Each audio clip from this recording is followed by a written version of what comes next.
you mentioned the LinkedIn post. So one thing that I do that cold call challenge. I think that was one. Well, I think you were actually one of the people that called me on that as well. Um, I want to see people who are willing to show me that they could do the work. They don't need to be amazing on the call, but they need to be able to make the call. And in my experience, a lot of people who have done the work before won't do that because they think their experience replaces the need to have to go that extra mile. Hey everyone, it's Khizer here. This is Watch Me Win, where we have ordinary people doing extraordinary things. So today, the guest I have over here with me is Matthew Baston, commonly known as Matt. I met Matt when I was there at one of the networking events because I am big on networking. This was an event that was held over at Mentimeter. And back at that time, Matt was a sales manager at Mentimeter. So without further ado, Matt, over to you. How about you quickly introduce yourself to us?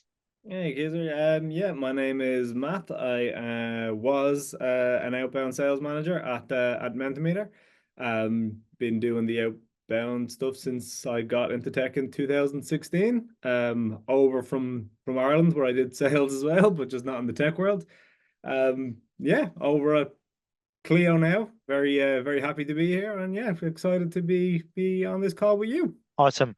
So, Matt, ever since we connected, I've been following you on LinkedIn, and anyone who's doing the same thing can observe two things: that you are big on Photoshop, and I love your posts. Even when they have like actionable insights, there is a pinch of humor to them. So what got you started with these humorous posts, if you can let us know? Honestly, I'm not sure. I don't even know when I really started doing it. There was a couple of people. I guess it was the people who I was following were doing it, and it was the kind of posts that I liked. Eric Ilano is a one that jumps to mind. Um, where there's always something beneficial in there, but it doesn't have to be too serious. Uh, I think there's two sides of LinkedIn right now. There's the LinkedIn gurus who take everything super seriously and they try to make the job seem really complicated. And then the other side, say like sales is tough, but it's not hard. Doesn't have to be taken too seriously. We're not saving lives. Why not enjoy it while we're doing it? Think that's well said, and that's something that I personally follow as well. I think whenever I connect with people and I put a more humanizing approach to it, I think I end up getting better connects. Even let's say if I'm connecting with someone where they are hiring manager and I'm connecting with for that purpose. But if I just humanize my approach, I don't make it look like, I'm just connecting with you for this specific purpose. I tend to have better conversations and I tend to make better connections over time as well. Because I remember post the time when I met you, I ended up applying to Menti myself, Mhm. and that obviously that didn't materialize into anything, but we're still connected to date, and I think we made a good connection out of that. So that's amazing. I was Yeah. just having a look at your LinkedIn profile, Matt, and I see that you just recently joined Clio. So just tell us a little bit about what brings you over at Clio.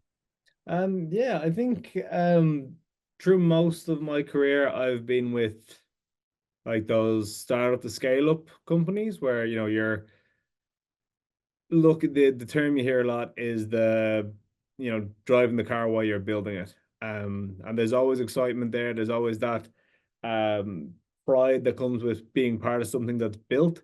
There's also a lot of frustration that comes with that side of it as well. I think an awesome thing about Clio is that like they're incredibly successful. They're such a big organization. They know what works. The car is already built. So as someone who is leading a team there, I get to focus on developing the people on my team and coaching them up to be the best instead of, half my focus being on the people and then half the focus being on the process. We know the process works here. So I get to dedicate all my time to the team. Sounds good. So from what I'm hearing is that the process are already in place, and now your focus is on how you can best support your team into doing what they do on a daily basis so that they can be more successful. Um, just thinking out loud here, because when you're managing a team, you've got all sorts of people with different kinds of backgrounds and personalities.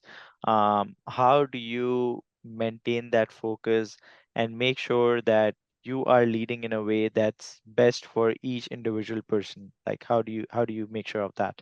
So I think this part comes from like this is one thing that like I did learn a lot from Mentimeter in particular is learning your people.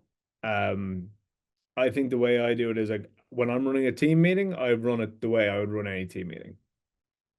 But how I engage with the individuals is very different depending on what they need at the time. You always hear people being like, "Oh, I don't want to be a micromanager," or "I don't want this." It's like sometimes some people need that micromanager, but sometimes some people just need that hands-off approach. So trying to do on the one-on-one basis, give the individuals what they need. But there also has to be, a consistent line. So when we're operating as a team, I run things how I think they should run. When I'm conducting one-on-ones, they run how that person wants to run them. All right. So if I understood you correctly, it's like rather than having a one size fits all, it's more of understanding what that specific BDR needs from you Hmm. and then leading them in a way that's satisfactory for them. Is that correct?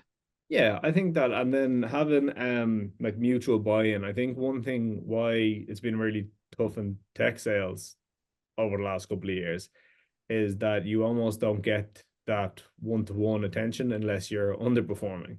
If people are performing, you're like, oh, they're good. I don't want to interfere with them.